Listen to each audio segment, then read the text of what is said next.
এরকম সূরাতুল আসর, আসর মানে সময়, ইতিহাসের শুরু থেকে নিয়ে কিয়ামত পর্যন্ত এই সময়ে সময়ে কারা সফল আর কারা ব্যর্থ, এটা জানতে হলে আপনাকে সূরা আসর পড়তে হবে। ইতিহাসের শুরু থেকে নিয়ে পৃথিবীর শেষ দিন পর্যন্ত কারা ক্ষতির মধ্যে আছে আর কারা ক্ষতি থেকে মুক্ত, এইটা বুঝতে হলে আপনাকে পড়তে হবে সূরাতুল আসর। আর পড়া মানে আমি বুঝাচ্ছি না রিডিং পড়া, পড়া মানে আমি বুঝাচ্ছি লিকৌমি ইয়াতাফাক্কারুন। আল্লাহ পাক বলেছেন কোরআন সেই সম্প্রদায়ের জন্যে যারা চিন্তা ভাবনা গবেষণা করে। কোরআন কোনো সাধারণ মানুষদের জন্য নয়। আল্লাহ পাক বলেছেন কোরআন একটা কিতাব ওই সব সম্প্রদায়ের জন্য লিকৌমি ইয়াতাফাক্কারুন, যারা গভীর গবেষণা চিন্তা ভাবনা করে তাদের জন্যে। কোরআন তাদের জন্য নয় যারা হালুয়া রুটি সেমাই খায় বাসায় গিয়ে ঘুমিয়ে যায়, তাদের জন্য কোরআন নয়। তো আল্লাহ রাব্বুল আলামিন সময়ের একটা সূরা নাজিল করেছেন, সময়ের চূড়া, সময়ের সূরা।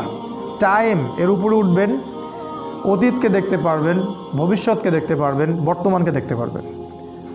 তাহলে উঠতে হবে সূরা আসরের উপরে। শুরু করি, বিসমিল্লাহির রহমানির রহিম। আল্লাহ পাক বলেছেন ওয়াল আসরি। ওয়াও মানে হচ্ছে শপথ, কসম। ওয়াওয়ের দুটো অর্থ হয় আরবিতে, একটা হলো এবং, একটা হলো কসম। কখন এবং কখন কসম? যখন দুইটা ক্লজ, অ্যারাবিক গ্রামারে, ইংলিশ গ্রামারে আমরা যেটা বলি ক্লজ, বা দুইটা অংশ, এই দুইটা অংশের মধ্যে জয়েন্ট দিতে হবে, তখন ওয়াও জবর ওয়া মানে হলো এবং। যেমন ইল্লাল্লাযীনা আমানু, তারা নয় যারা ঈমান এনেছে, ওয়া আমিলুস সলিহাত, এবং সৎ আমল করেছে। এখানে ওয়া মানে হচ্ছে এবং। আবার প্রথমে যেটা আছে ওয়াল আসরি, এই ওয়াও মানে হচ্ছে কসম বা শপথ। কোরআনে আল্লাহ পাক অনেকগুলো কসম করেছেন। ওয়া তিন, ডুমুর ফলের কসম। আমাদের দেশের ডুমুর ফল না, আবার যে ডুমুর ফল মক্কা মদিনায় পাওয়া যায়, আরবে পাওয়া যায়, কাঁচা খেতেও মিষ্টি লাগে। ওয়া তিন, ওয়া জাইতুন, জাইতুন ফলের কসম। জাইতুনের তেল দিয়ে রাসূল সাল্লাল্লাহু আলাইহি ওয়াসাল্লাম মালিশ করতে বলেছেন, উপকারী। ওয়া তুরি সিনিন, তুর পাহাড়ের কসম, সিনাই পাহাড়ের কসম। এরকম অনেক কসম আছে। ওয়াল লাইল, রাতের কসম। ওয়া দুহা, দ্বীপ্রহরের কসম। ওয়াল ফজর, ফজরের কসম। ফজরের কসম করে আল্লাহ বলেছেন ফজর, সকাল, ফজর নিঃশ্বাস ছাড়ে।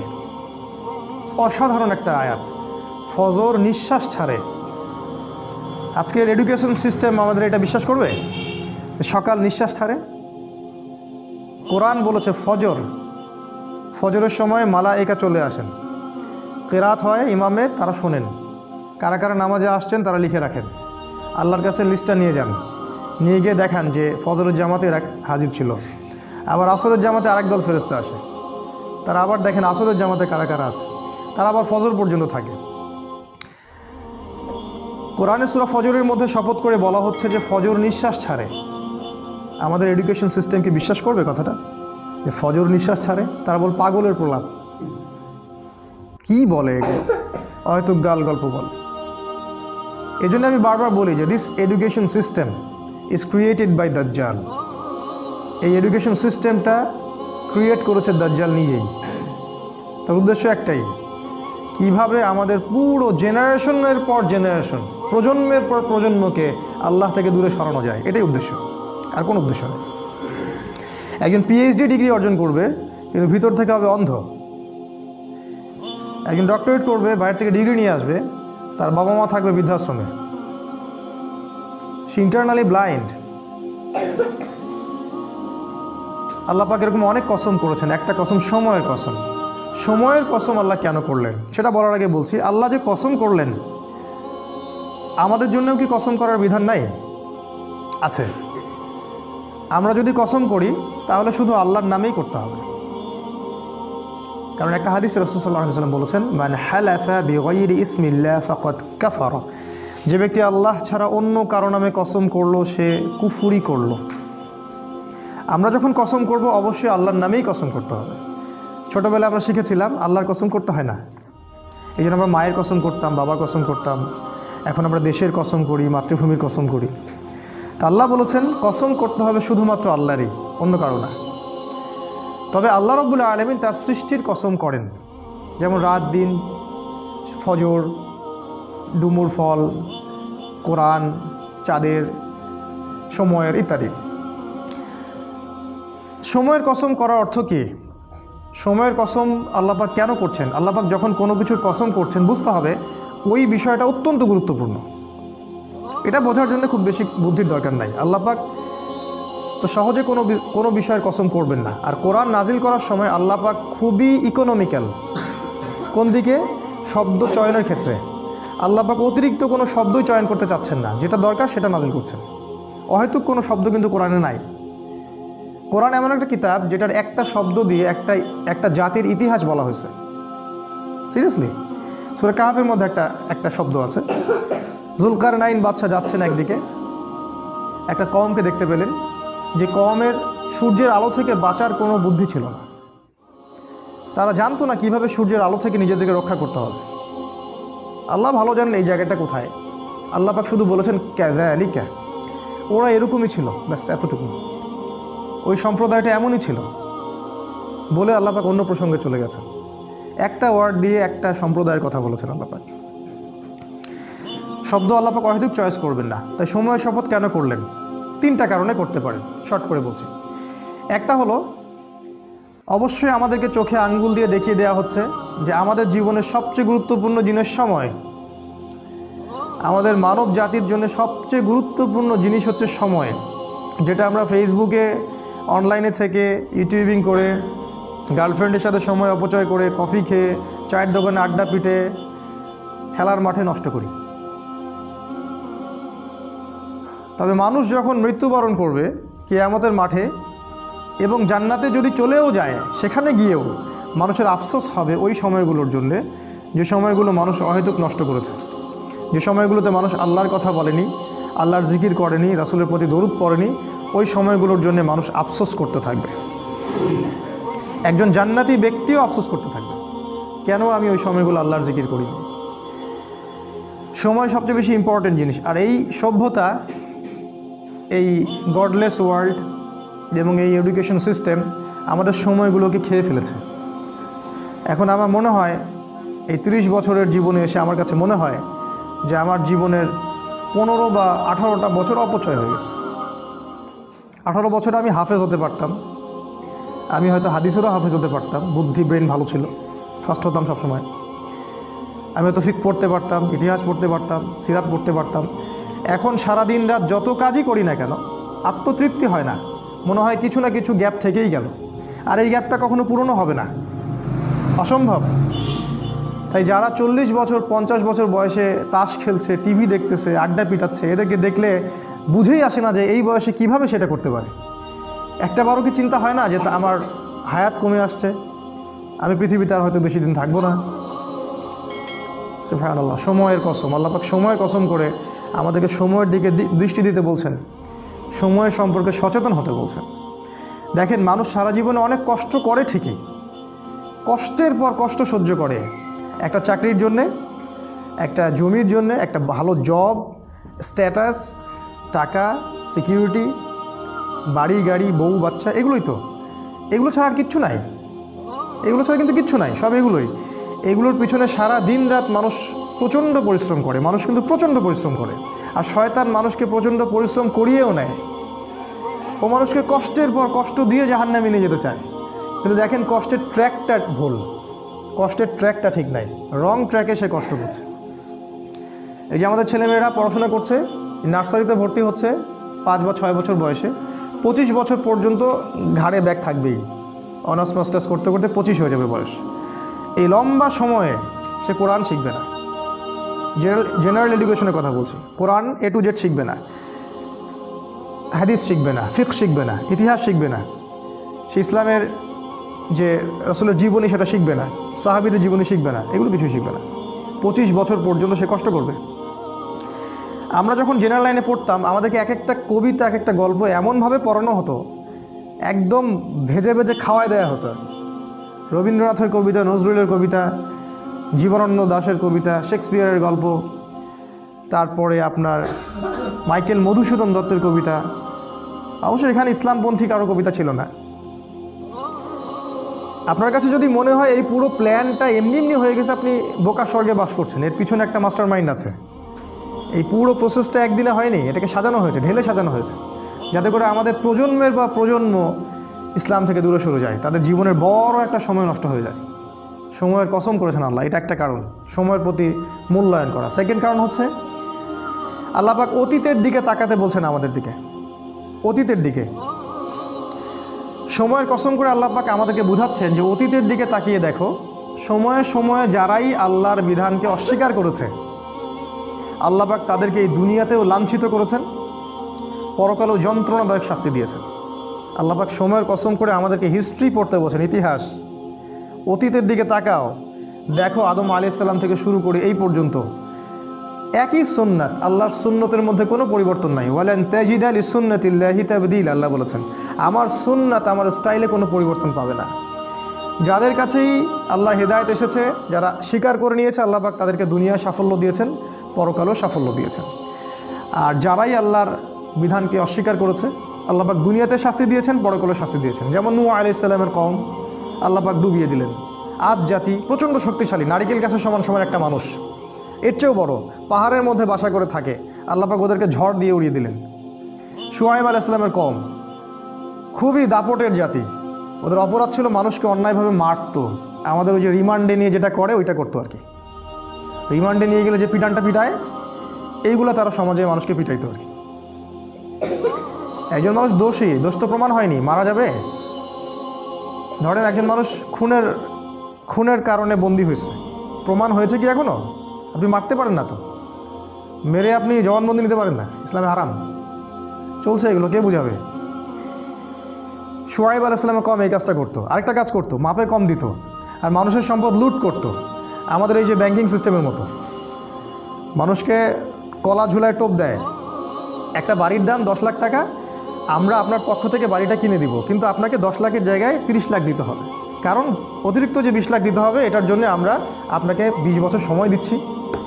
আর আমরা বলি হ্যাঁ তাই তো 20 বছর সময় পাওয়া যাবে, 30 লাখ অল্প অল্প করে দিব কিস্তি স্টাইলে, সমস্যা তো নাই কিছু।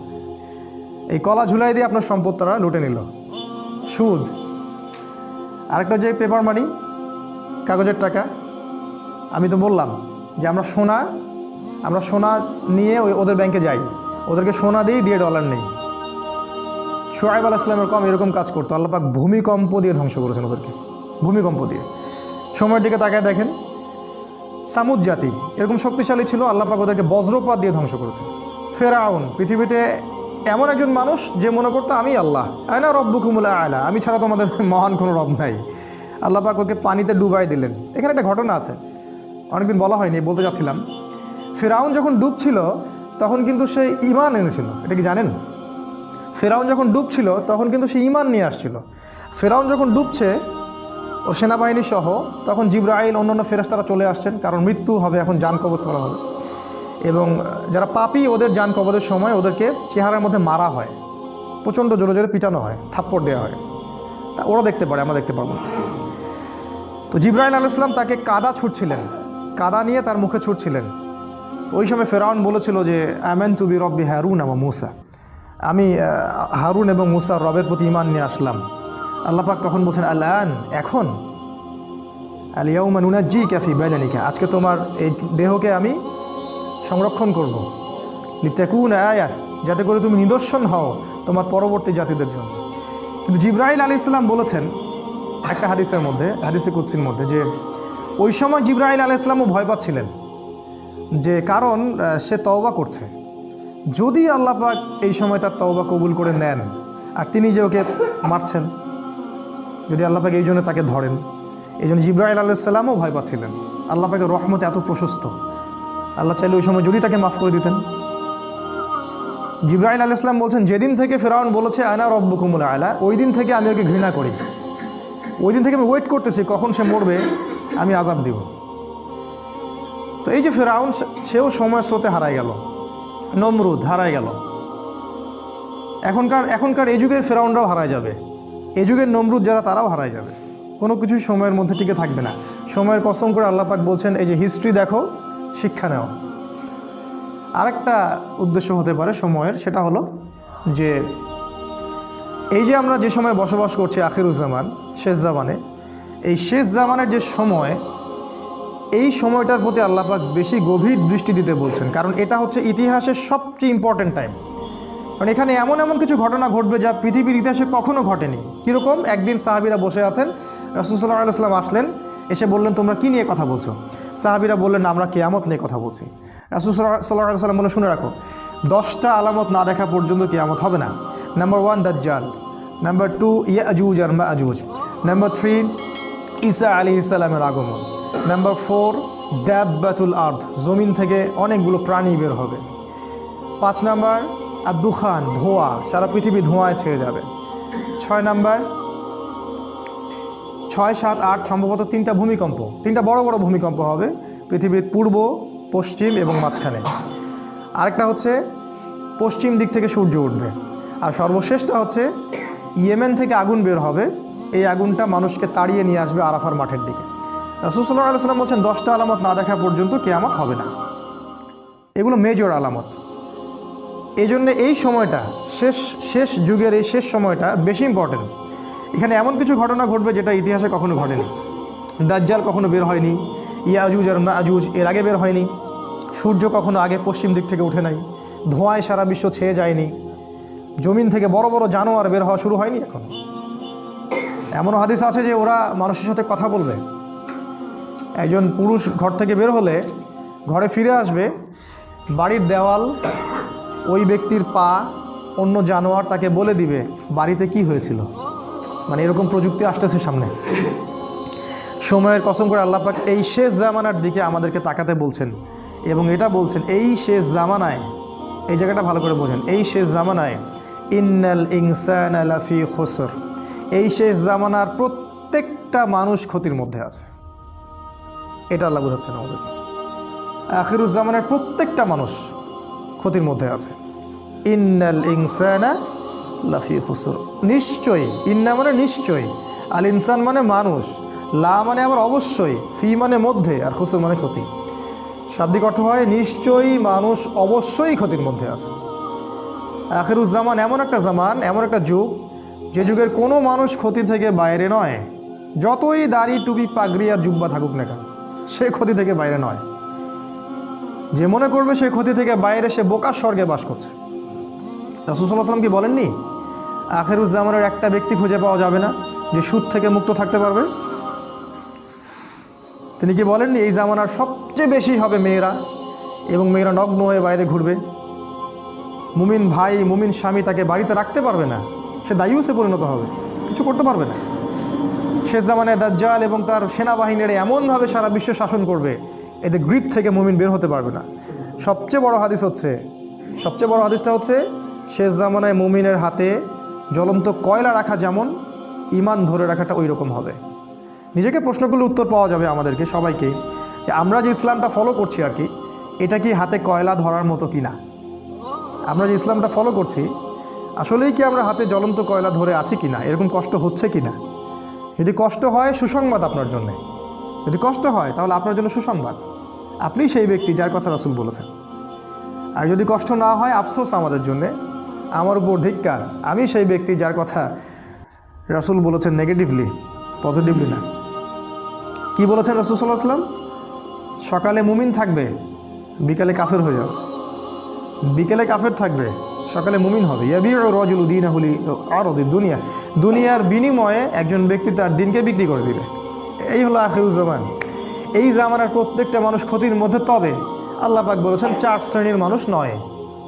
4টা কাজ যারা করবে, একই সাথে 4টা কাজ, 4টার মধ্যে যে কোনো একটা নয়, 4টা কাজই একই সাথে অ্যাট দ্য সেম টাইম 4টা কাজ যারা করতে পারবে এবং এর উপর ইস্তেকামা, দৃঢ় থাকতে পারবে, তারাই ক্ষতি থেকে বেঁচে থাকবে। তার মধ্যে নাম্বার 1 হচ্ছে ইল্লাল্লাযীনা আমানু, ঈমান। ঈমানটা কেন এখন আমি বুঝি। এই ওয়ার্ল্ডটাকে রিড করতে হলে, এই বিশ্বে আসলেই কি হচ্ছে এটা বুঝতে হলে আপনার ভিতর থেকে একটা নলেজ দরকার, ইন্টারনাল একটা লাইট দরকার। যার ভিতরে ঈমান নাই, তার ভিতরে আল্লাহর পক্ষ থেকে নূর আসবে না, পসিবল না। যার ভিতরে, হৃদয়ের ভিতরে ঈমান নাই, আল্লাহর পক্ষ থেকে লাইট বা নূর আসবে না। আর আল্লাহর পক্ষ থেকে কলবের মধ্যে নূর না আসলে সে ভিতর থেকে দেখতে পারবে না আসলে কি হচ্ছে। যেমন আমাদের মেয়েদের কথা বলা হচ্ছে মিডিয়ায়, মেয়েরা অনেক এগিয়ে যাচ্ছে, প্রগতি সমান তালে চলছে, সম অধিকার অগ্রগতি, তাই না? কিন্তু কোরআন সুন্নাহ এবং আখিরুজ্জামান স্টাডি করলে আমরা দেখছি যে মেয়েরা এগিয়ে যাচ্ছে ঠিকই, কিন্তু জাহান্নামের দিকে। এই যে চিন্তার জগতের বিশাল একটা পরিবর্তন, এক শ্রেণীর মানুষের কাছে এটা প্রোগ্রেস, আর আমি বলছি এটা জাহান্নামের রাস্তা। বিশাল একটা পার্থক্য না? এই পার্থক্যের কারণ হচ্ছে যে মন্তব্যটা করেছে সে বাহ্যিক দৃষ্টি দিয়ে করেছে, কিন্তু আমরা কোরআন সুন্নাহ থেকে ঘেটে ইন্টারনাল অবজারভেশন থেকে মন্তব্যটা করলাম। এই ইন্টারনালি লাইট পেতে হলে আমাকে নূর দরকার, আর নূর আসবে আল্লাহর পক্ষ থেকে। আর কখন আসবে? যখন আপনি কোরআনের কাছে আসবেন, যখন ঈমান নিয়ে আসবেন। ইল্লাল্লাযীনা আমানু, এই হলো প্রথম। আর হাদিসে আছে, হাদিসে জিবরিলের মধ্যে ঈমানের 6টা পিলার, তো অনেকেই জানি না। ঈমানের 6টা পিলার হচ্ছে, 1 নাম্বার আমানতু বিল্লাহ, আল্লাহর প্রতি বিশ্বাস করা, তার ফেরেশতাগণের প্রতি বিশ্বাস করা, তার আসমানি কিতাবগুলোর প্রতি বিশ্বাস করা, রসুলগণের প্রতি বিশ্বাস করা, পরকালের প্রতি বিশ্বাস করা এবং তাকদিরের ভালো মন্দের প্রতি বিশ্বাস করা। এই 6টা পিলারকে বিশ্বাস করার নাম ঈমান। এখানেও 3টা কথা আসবে, শুধু বিশ্বাস করা না, হৃদয়ে বিশ্বাস করা, মুখে স্বীকৃতি দেয়া। হৃদয়ে আগে বিশ্বাস করা, মৌখিক স্বীকৃতি দেয়া এবং কাজে বাস্তবায়ন করা। শুধু বললেই হবে না যে আমি মুমিন, কাজে প্রমাণ করতে হবে। কিছু মানুষ আছে আমাদের বলে যে আমি তো গুনাহ করিনি, নামাজ পড়ার কী দরকার আছে, আমি তো খারাপ কাজ করি না, আমি তো সারাদিন ভালো কাজ করি, জনকল্যাণমূলক কাজ করি, আমি তো জননেতা, নামাজের তো প্রয়োজন নাই। নামাজ তাদের জন্য যারা গুনাহ করে, ওদের গুনাহ মাফ করানোর প্রয়োজন আছে, তারা যাবে নামাজে, আমি নামাজে যাবো কেন? কিছু মানুষ আছে কোরআন সুন্নাহ ইসলামকে এর সামনে আত্মসমর্পণ তো করবেই না, বলে যে আমি মানবতার কল্যাণে কাজ করি, আমি জনকল্যাণমূলক কাজ করি, আমি গাছ লাগিয়ে দিই, আমি কম্বল বিতরণ করি, আমি কত ভালো কাজ করি। এগুলো তো ভালো কাজ, আমি তো সদা সত্য কথা বলি, ব্যবসায় হালাল খাই, আমার নামাজের তো দরকার নেই। ঈমানের একটা পিলার হচ্ছে মনে বিশ্বাস, মুখে স্বীকৃতির সাথে সাথে কাজে অবশ্যই বাস্তবায়ন করতে হবে। এই কাজে বাস্তবায়ন করতে গিয়ে কিছু মানুষ শৈথিল্যবাদী হয়ে যাবে, আর কিছু মানুষ হয়ে যাবে চরমপন্থী। আমাদেরকে হতে হবে মধ্যমপন্থী, খুব চরমপন্থীও না, আবার শৈথিল্যবাদীও না। কারণ আল্লাহ পাক এই উম্মতকে বলেছেন উম্মাতান ওয়াসাতা লিতাকুনু শুহাদা আলান নাস, তোমরা হচ্ছে মধ্যমপন্থী উম্মত, তোমাদেরকে অন্যান্য উম্মতগুলোর উপরে সাক্ষী হিসেবে উপস্থাপন করা হবে। 1 নাম্বার, ক্ষতি থেকে বেঁচে থাকবে তারাই যারা মুমিন, এই 6টা পিলারের প্রতি বিশ্বাস করে, তারপরে মুখে স্বীকৃতি দেয় এবং কাজে বাস্তবায়ন করে। 2 নাম্বার, ওয়া আমিলুস সলিহাত, ঈমান আনার সাথে সাথে যারা সৎ আমল করে। এখন আমিলুস সলেহ এর সংজ্ঞা কি? এক কথায় খুব সহজ করে যদি সংজ্ঞা বলি, তাহলে যে আমল বা যে কাজগুলো আল্লাহ অনুমোদন করেছেন, তার রাসূল অনুমোদন করেছেন, বা রাসূলুল্লাহ সাল্লাল্লাহু আলাইহি ওয়াসাল্লাম করেছেন বা করতে বলেছেন, অথবা মৌন সম্মতি দিয়েছেন। সোজা সিম্পল, যে প্রত্যেকটা কাজ আল্লাহর রাসূল সাল্লাল্লাহু আলাইহি ওয়াসাল্লাম আল্লাহর বিধানের আলোকে আমাদেরকে করতে বলেছেন, অথবা নিজে করেছেন, অথবা কেউ করেছেন তিনি মৌন সম্মতি দিয়েছেন, এই ধরনের কাজগুলোকে বলা হয় আমলুস সলেহ। যেমন 5 ওয়াক্ত সালাত, রমাদান মাসের সওম। রমাদান মাসের কথা আসলে আমরা একটা দোয়া করে নেই, আল্লাহুম্মা, বলুন আমার সাথে, আল্লাহুম্মা বাল্লিগনা ফি রমাদান ওয়া বারিক লানা ফিহি, আমিন। অর্থ হচ্ছে আল্লাহ আমাদেরকে রমাদান পর্যন্ত পৌঁছে দিন এবং সেখানে বরকত দিন। রমাদানের আগ থেকেই রাসূল সাল্লাল্লাহু আলাইহি ওয়াসাল্লাম এই দোয়াটা করতেন, আল্লাহ আমাদেরকে রমাদান পর্যন্ত পৌঁছে দিন এবং সেখানে বরকত দিন। এবং আল্লাহ পাক আমাদের জীবনে রমাদানের সংখ্যা বাড়িয়ে দিন, আল্লাহুম্মা আমিন। যেটা বলছিলাম, আমলুস সলেহের মধ্যে আছে সালাত, আছে সওম, ফরজের কথা বলছি, আছে যাকাত, সামর্থ্য হলে যাকাত দিবেন, সামর্থ্য হলে হজ করবেন, উমরা করবেন, সদা সত্য কথা বলা, পিতামাতার খেদমত করা, আল্লাহর বিধানের উপর দৃঢ় থাকা, সুন্নাহ অনুযায়ী জীবন গড়া, এই প্রত্যেকটা কাজই আমলুস সলেহ। এমনকি বাথরুমে যদি কেউ প্রবেশ করে এবং প্রবেশ করার সময় যদি কেউ এই দোয়াটা পড়ে, বিসমিল্লাহ আল্লাহুম্মা ইন্নী আউযু বিকা মিনাল খুবসি ওয়াল খাবাইস, এই টয়লেট করার কাজটাও তার আমলুস সলেহ। টয়লেট করার সময় বের হওয়ার পরে যদি সে বলে গুফরানাকা, অথবা একটা দোয়া আছে আলহামদুলিল্লাহিল্লাযী আযহাবা আনিল আযান ওয়া আফানি, এই কথাগুলো যদি বলে সেটাও আমলুস সলেহ। স্ত্রী সহবাস করবে কেউ, স্ত্রী সহবাস করা, স্ত্রীকে চুমু খাওয়া, এটাও আমলে সলেহ। স্ত্রীর হাত ধরে বসে থাকা আমলে সলেহ। স্ত্রীর হাত ধরে চাঁদ দেখতে যাওয়া, তার সাথে গল্প করা, সময় কাটানো আমলে সলেহ। স্ত্রী সহবাস করার আগে কেউ যদি দোয়া পড়ে, বিসমিল্লাহ আল্লাহুম্মা জান্নিবনা শাইতান ওয়া জান্নিবিশ শাইতান মা রাযাকতানা, তার সহবাসটার জন্য সে নেকি পাবে, সেক্স করলে নেকি পাবে। সাহাবীরা অবাক হয়ে জিজ্ঞাসা করলেন, এটাও নেকির কাজ? আল্লাহ রাসূল বললেন, এই কাজটা যদি তুমি স্ত্রী ছাড়া অন্য কারোর সাথে করতা তাহলে কি সেটা জেনা হতো না, গুনাহ হতো না? সাহাবীরা বললেন, হ্যাঁ হতো। যদি তাই হয় তাহলে স্ত্রীর সাথে করলে ওটা নেকিও হবে। ইসলামের মতো সহজ রিলিজিয়ন কোথাও পাবেন না। খেতে বসেছেন, খাবেন, খিদা লাগছে, এই জন্য খাবেন, বিসমিল্লাহ বললেন, খাওয়া শুরু করলেন, প্রথম লোকমার সাথেই বললেন আলহামদুলিল্লাহ। আল্লাহ পাক বলছেন, আল্লাহ ওই বান্দার প্রতি সন্তুষ্ট হয়ে যান, আমলে সলেহ। কোরআন তেলাওয়াত করছেন, আমলে সলেহ, প্রতি হরফে 10 নেকি পাচ্ছেন। জিকির করছেন, সুবহানাল্লাহ আলহামদুলিল্লাহ, আমলে সলেহ। সারাদিন আপনি যদি রাসূলের স্টাইল ফলো করেন, সকাল থেকে নিয়ে একদম ঘুমানো পর্যন্ত, ঘুমাবেন, ঘুম তো রেস্ট, ঘুমানোর আগে একটু ওযু করলেন, বা ওযু সম্ভব না আপনি দোয়াগুলো পড়লেন, পরে ফু দিলেন, সূরা বাকারা শেষ 2 আয়াত পড়লেন, বিসমিল্লাহ আল্লাহুম্মা বিইসমিকা আমুতু ওয়া আহইয়া, পরে ঘুমিয়ে গেলেন। পুরো ঘুমটা আপনার আমলে সলেহ। ওই ঘুমের মধ্যে যদি আপনি স্বপ্ন দেখেন, স্বপ্নে আপনি জেনা করতেছেন, ওটার জন্য কোনো দোষ নাই, ওটার জন্য কোনো দোষ নাই, মাফ। হয় না স্বপ্ন অনেক সময়, ওটার জন্য কোনো গুনাহ নাই, কারণ আপনি দোয়া পড়ে ঘুমিয়েছেন, শয়তান আপনাকে ডিস্টার্ব করেছে। এরকম প্রতিটা কাজ, যেই কাজগুলো রাসূল সাল্লাল্লাহু আলাইহি ওয়াসাল্লাম করেছেন বা করতে বলেছেন, অথবা মৌন সম্মতি, মানে সম্মতি দিয়েছেন, ঠিক আছে করতে পারো, সেগুলো আমলে সলেহ। আরেকটা জিনিস আছে, একই সাথে আল্লাহ এবং তার রাসূল যে কাজগুলো করতে নিষেধ করেছেন, যে কাজগুলো করতে নিষেধ করেছেন, যে কাজগুলো করার ব্যাপারে শাস্তির কথা বলেছেন, সেই প্রত্যেকটা কাজ ছেড়ে দেওয়াও আমলে সলেহ। যেমন রাসূল বলেছেন যে শিরিক করো না, শিরিক না করা আমলে সলেহ। সুদ খেও না, সুদ যে আপনি খাচ্ছেন না এটাই আমলে সলেহ। সুদ আপনি খাচ্ছেন না, সুদ খাবো না বলে অন্য একটা আপনি রিজিকের সোর্স খুঁজেছেন, যে আমি সুদে থাকতে চাই না, এই জন্য আমি কলা বিক্রি করি, ওই কলা বিক্রি করাটা আপনার আমলে সলেহ, এবং আপনি আল্লাহর কাছে মর্যাদাবান ওই কোটটাই পড়া ব্যাংক অফিসারের চাইতে। কোটটাই পড়া ব্যাংকের অফিসার আল্লাহর কাছে রক্তচোষা প্রাণীর মতো। কোরআনের ভাষায় বললে হয়তো অনেকে কষ্ট পাবেন, আল্লাহ পাক বলেছেন জানোয়ারের মতো। আল্লাহ পাক বলেছেন জানোয়ারের মতো, সূরা আরাফ আয়াত নাম্বার 179। মাঝে মাঝে একটু হিট দিয়ে কথা বলতে হয় বলেই আল্লাহ এগুলো কথা বলেন। তো এই যে আমরা অন্যায় থেকে দূরে থাকছি, এটা আমলে সলেহ। ওই যে টাকনুর নিচে কাপড় পরলে গোনা হয়, আপনি প্যান্টটা কেটে নিলেন, এটাই আমলে সলেহ, কারণ আপনি টাকনুর নিচে কাপড় পরতে চাচ্ছেন না, দাড়ি শেভ করতে হয় না, এই জন্য আপনি ছেড়ে দিয়েছেন। দাড়ি যতদিন থাকবে আপনি আমলে সলেহের মধ্যেই আছেন, কন্টিনিউয়াসলি নেকি লেখা হচ্ছে। আর এইটা একমাত্র সুন্নাহ যেটা মৃত্যুর পর আপনার পরিচয় বলে দিবে আপনি মুসলিম না মুসলিম। যে একমাত্র সুন্নাহ, ভিজিবল সুন্নাহ, যেটা নিয়ে আমরা কবরে যাব। আর কোনো সুন্নাহ নিয়ে আমরা কবরে যাচ্ছি না, ভিজিবল, দেখা যাচ্ছে না। একমাত্র সুন্নাহ যেটা দেখা যাচ্ছে, এইটা নিয়ে কবরে যাবে মানুষ। পাগড়ি নিয়েও যাবে না কবরে, জুব্বা নিয়েও যাবে না কবরে।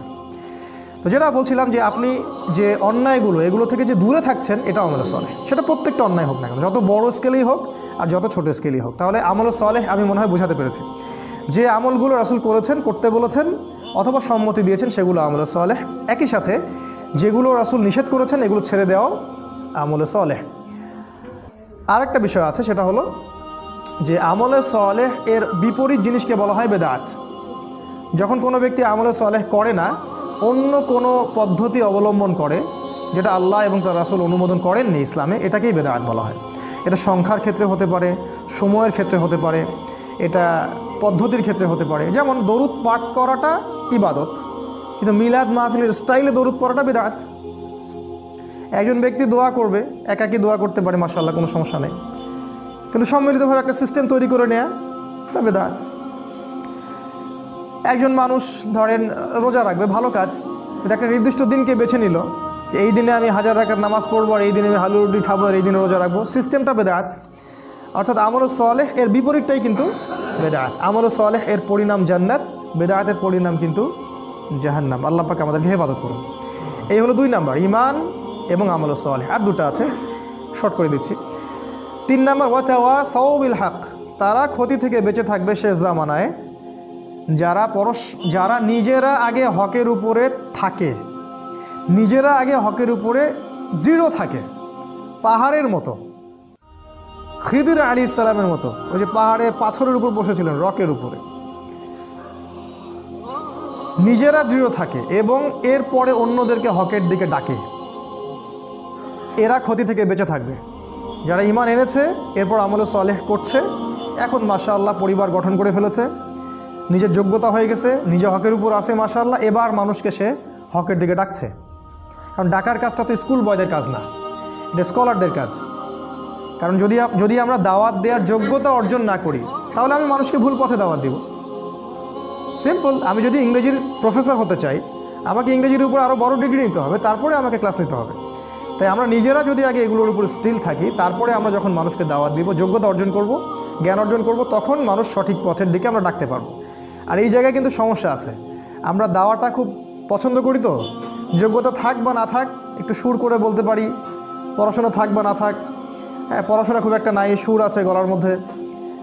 সারা দেশব্যাপী দাওয়াতি কাজ করা হচ্ছে, অসংখ্য মানুষ জিকিরের নামে প্যান্ডেলে উঠে লাফাচ্ছে, অসংখ্য মানুষ ইসলামের নামে দলীয় তাকলিদে যাচ্ছে, অসংখ্য মানুষ জিহাদের নামে জঙ্গিবাদে যাচ্ছে। প্রত্যেকটা জায়গায় সমস্যা সৃষ্টি হচ্ছে। কারণ কি? কারণ যে দাওয়াত দিচ্ছে সে জানে না আসলে সঠিকভাবে দাওয়াত দেওয়ার ম্যাথোডোলজিটা কী। কোথা থেকে শিখবো? আল্লাহ রাসূল থেকে শিখবো, অন্য কারো কাছে যাওয়ার দরকার নেই। শুধু রাসূল সাল্লাল্লাহু আলাইহি ওয়াসাল্লামের জীবনের দিকে তাকাবেন, জীবনের কোন জায়গায় কোন অবস্থায় তিনি কিভাবে দাওয়াত দিয়েছেন, ব্যাস। জীবনের কোন সিচুয়েশনে তিনি কেমন করে দাওয়াত দিয়েছেন। মক্কায় তিনি মূর্তির সামনেও নামাজ পড়েছেন 13 বছর, তখন মূর্তি ভাঙার মতো সিচুয়েশন ছিল না। মদিনায় খেলাফত কায়েম হওয়ার পরে আবার যখন মক্কা পুনরুদ্ধার করা হলো, তখন তিনিই আবার মূর্তি ভেঙে দিলেন, নিজের হাতেই মূর্তি ভাঙলেন, জা আল হক ওয়া যাহাকাল বাতিল বললেন। তাহলে দুইটা সিচুয়েশন আলাদা ছিল।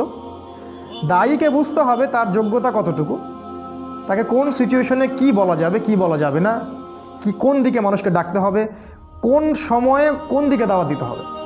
এখন উম্মার যে সময়, এই সময়টা মানুষকে ছোট ছোট ইখতিলাফি বিষয়ের দিকে মতভেদ করার সময় নয়। এখন আমরা এমন একটা সময়ে আছি যে আমরা এন্ড টাইম, শেষ সময়ের দিকে যাচ্ছি, যখন সারা বিশ্ব একত্রিত হয়ে আমাদের বিরুদ্ধে প্রোপাগান্ডা চালাচ্ছে।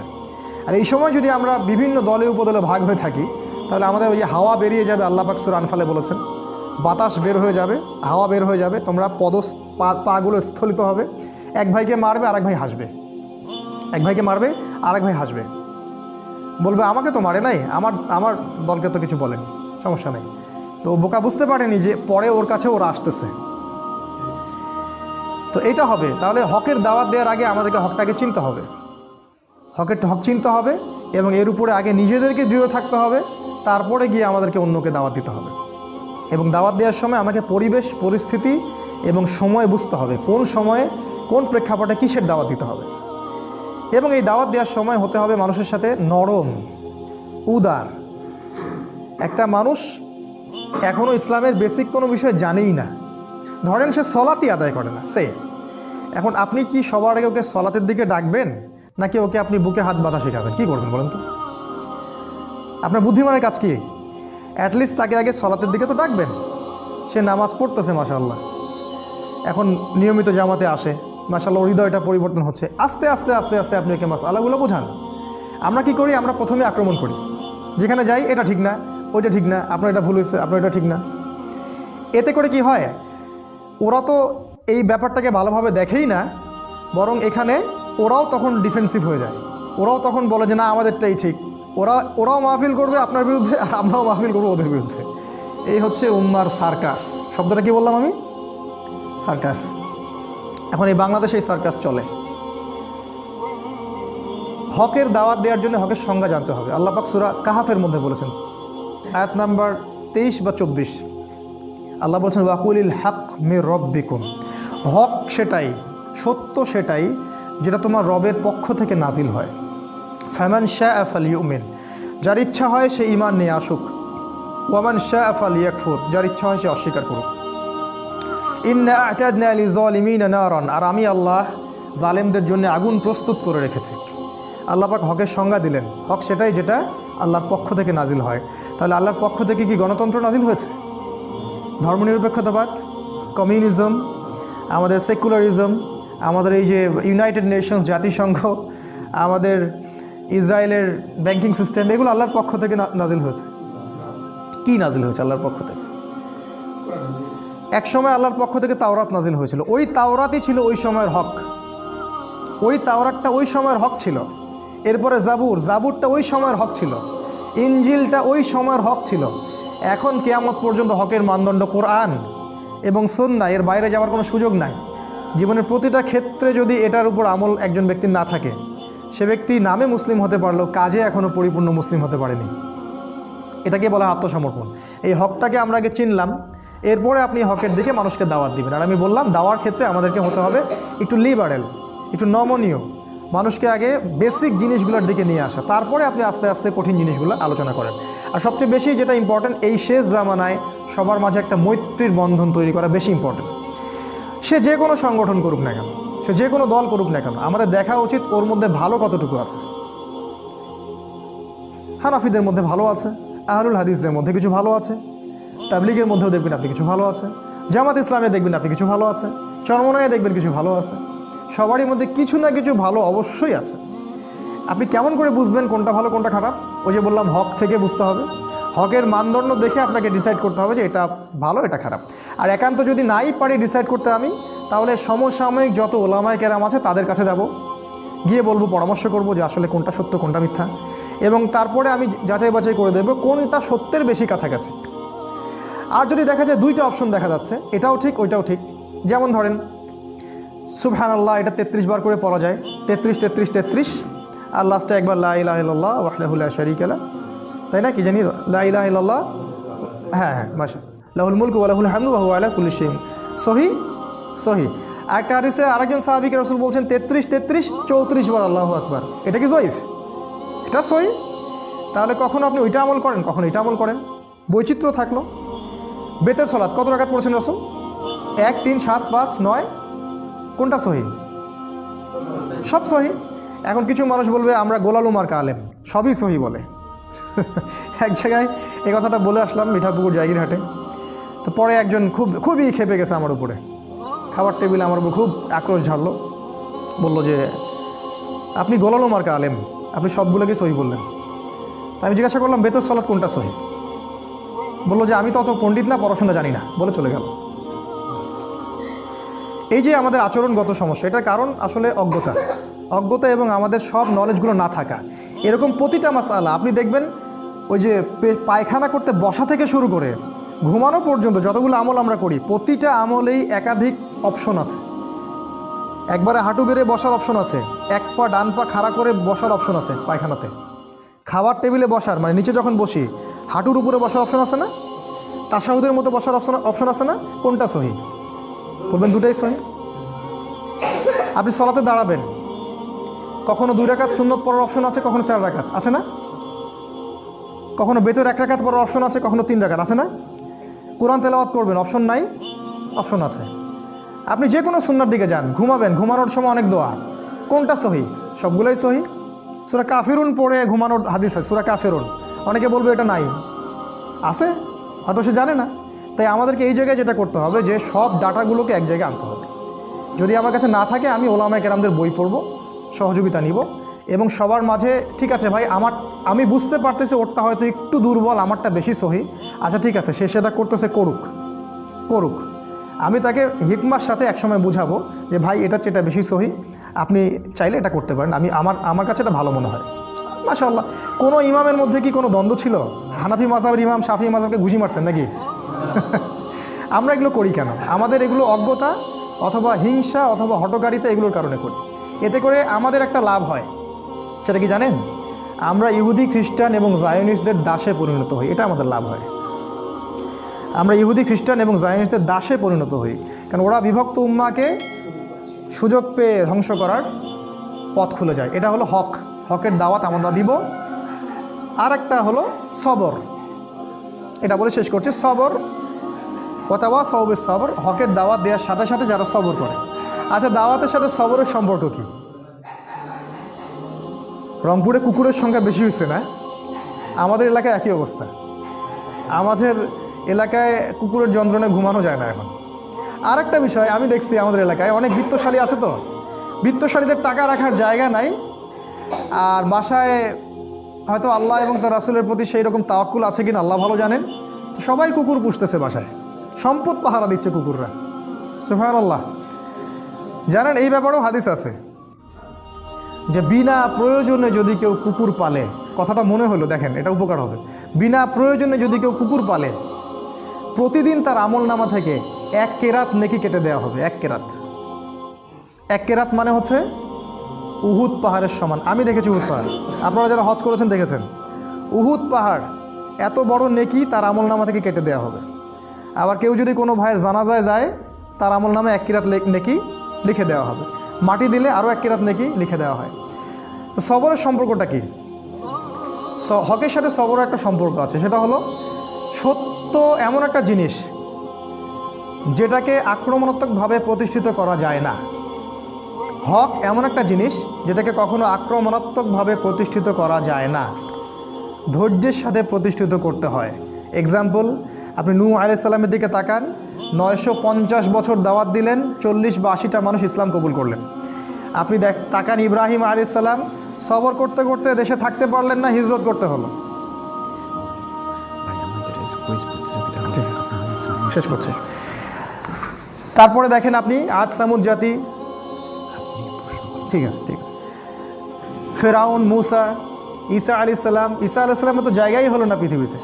মুসা আলাইহিস সালাম, তাকে উম্মাহ এত কষ্ট দিয়েছে, আমাদের নবী মুহাম্মদ সাল্লাল্লাহু আলাইহি ওয়াসাল্লাম মাঝে মাঝে মুসা আলাইহিস সালামের কথা চিন্তা করতেন আর সান্ত্বনা পেতেন। একদিন আল্লাহ রসুল গনিমতের মাল ডিস্ট্রিবিউট করছিলেন, একজন এসে বললেন, ইয়া মুহাম্মদ ইদিল, হে মুহাম্মদ ইনসাফ করো, তুমি ইনসাফ করছো না।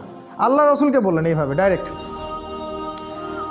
রাসূল সাল্লাল্লাহু আলাইহি ওয়াসাল্লামের পাশে সাহাবীরা ছিলেন, তারা বললেন, ইয়া রাসূলুল্লাহ আমাকে অনুমতি দিন, গর্দান উড়াই দিবে বেটার। আল্লাহ রাসূল সাল্লাল্লাহু আলাইহি ওয়াসাল্লাম ধৈর্য ধরলেন, বললেন যে মুসাকে তার কওম এর চেয়েও বেশি কষ্ট দিয়েছিল। তিনি মুসা আলাইহিস সালামের কথা চিন্তা করে সান্ত্বনা নিতেন। এত বেশি কষ্ট বনী ইসরাইল তাকে দিয়েছিল, কল্পনার বাইরে।